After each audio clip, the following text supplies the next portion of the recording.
Congress party के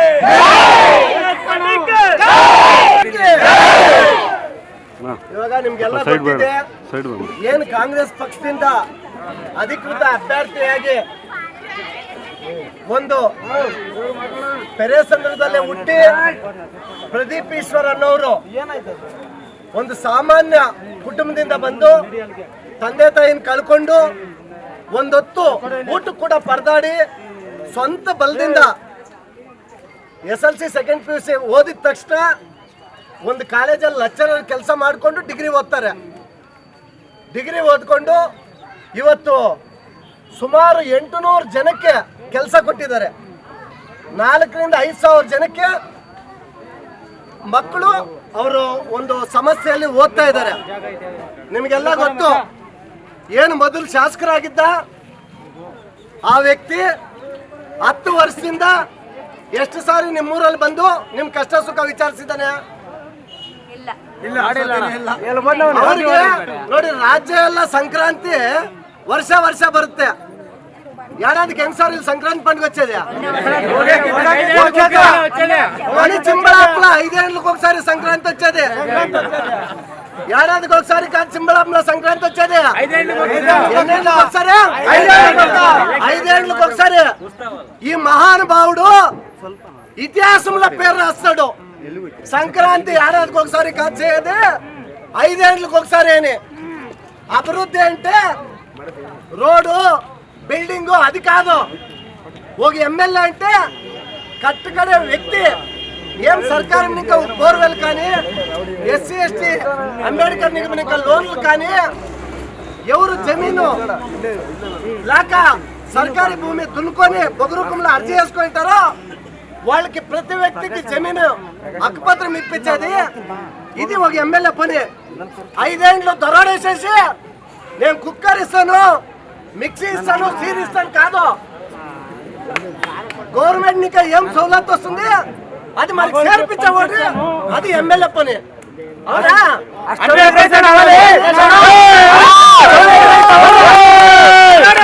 ఈ పద్దు ఒకసారి కాదు 3 సార్లు ఆయనకి వేసినమాట. ఆయన 5,000 కాదు 10,000 దుడ్లే మన రుణంలో ఆయన ఉంటాడు. ఆయన రుణంలో మనం ఉండలే. మనము ఈ 10 ఎలక్షన్ వచ్చింది, మన ఇంట్లోకి వచ్చి ఏమో ఇస్తాడు అనేది కాదు, తీసుకున్నాము. అదంతా దరోడా కొట్టినది. మీకు తెలుసు, వీని రాజ్యంలో మినిస్టర్ ఇండియా ಯಾವ ఇలాఖేకి? ఆరోగ్యం ఇలాఖేకి. రేతుల్లో మంచేపల్లి హాస్పిటల్కి పోతే డాక్టర్ ఉంటాడా?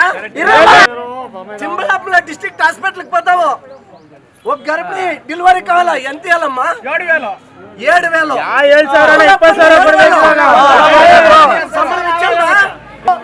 ఒకసారి కాదు 3 సార్లు వేసినాము. ఆయన 10,000 కాదు 50,000 ఇచ్చినా మనకే రుణపడి ఉంటాడు. ఆయన రుణంలో మనం ఉండేలే. అందుకే బదలావనే కావాలా? ఈ భ్రష్టాచారము బీజేపీ అంటే పేద బతికేది కాదు, ఉండేవాళ్ళు బతికేది. మన దేశంలో 1.5 కోటి జనసంఖ్య ఉండారు. 1.5 కోటి జనంతో 50 రూపాయలు ఉంటే 100 జనంతో 50 రూపాయలు ఉంటుంది. అంటే అర్ధం ఆస్తి 100 జనంతో ఉంటుంది. ఇట్లా బీజేపీ పక్షం కోటేయాల మనము? 180 ఉండేది 500 అవుతుంది, 600 అవుతుంది, 1000 అవుతుందా? 20 రూపాయలు సిలిండర్ రేట్ జాస్తి అయితే ఆ నరేంద్ర మోదీ చెత్త ఒక ఏముంటుంది, సినిమా యాక్టర్ ఆయన సిలిండర్ తలపైన పెట్టుకొని రోడ్ ఎంటి వస్తుంది. ఇప్పుడు 1000 అయింది, ఎక్కడ పోయినారు వీళ్ళు?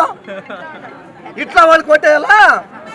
40% ಯಾವ కాంట్రాక్ట్ పనులు వచ్చాయి, 15% ఆయన జాబ్కి పోయే వరకు గుద్లి పుచ్చేయాల. ఇట్లా ఎమ్మెల్యేకి మనం ఓటేయాలా?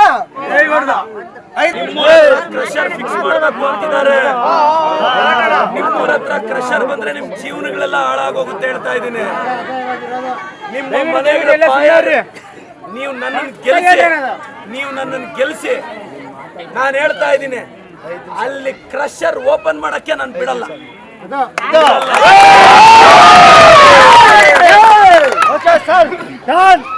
4 క్రషర్ లేచి మీరంతా ఊర్లు ఖాళీ చేస్తారంతే.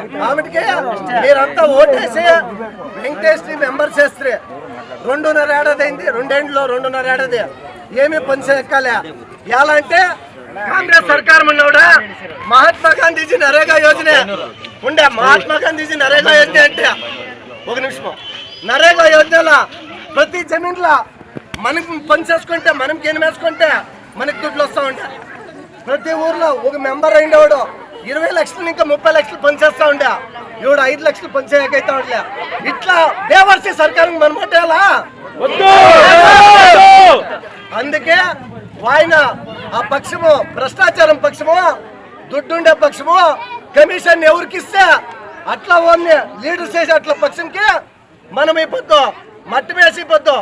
కాంగ్రెస్ సర్కారంకి వస్తే నెలకి 2,000 ఒక కుటుంబంకి, ఏడాదికి 24,000. ఆమెకి ఇంకొక మాట చెప్తాను, ఇప్పుడు కాంగ్రెస్ ప్రణాళిక ఏమి ఇచ్చినామో దాంట్లో ఒకే ఒక కార్యక్రమం మేము చేయలేదంటే మీ ఊర్లో కాంగ్రెస్ పక్షం వాళ్ళు ఎవరు ఓటు అడిగాకే వచ్చలే. గ్యారెంటీ ఉందా? 2,000 రూపాయలు మీ అకౌంట్కి రాలేదు అంటే మీ ఇంటికి కాంగ్రెస్ పక్షం వాళ్ళు ఎవరు కాంగ్రెస్ ఓటు అడిగాకి వచ్చలే.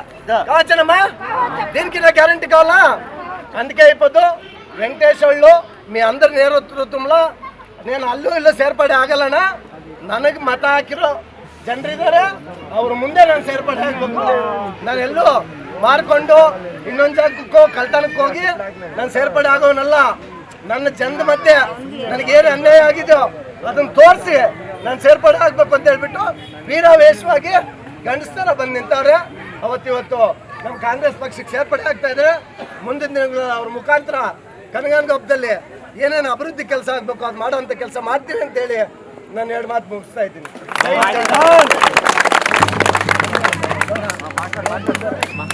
ನನ್ನ ಪ್ರೀತಿಯ ಕನಗಾನಗೊಪ್ಪದ ಜನತೆಗೆ ನಮಸ್ಕಾರ.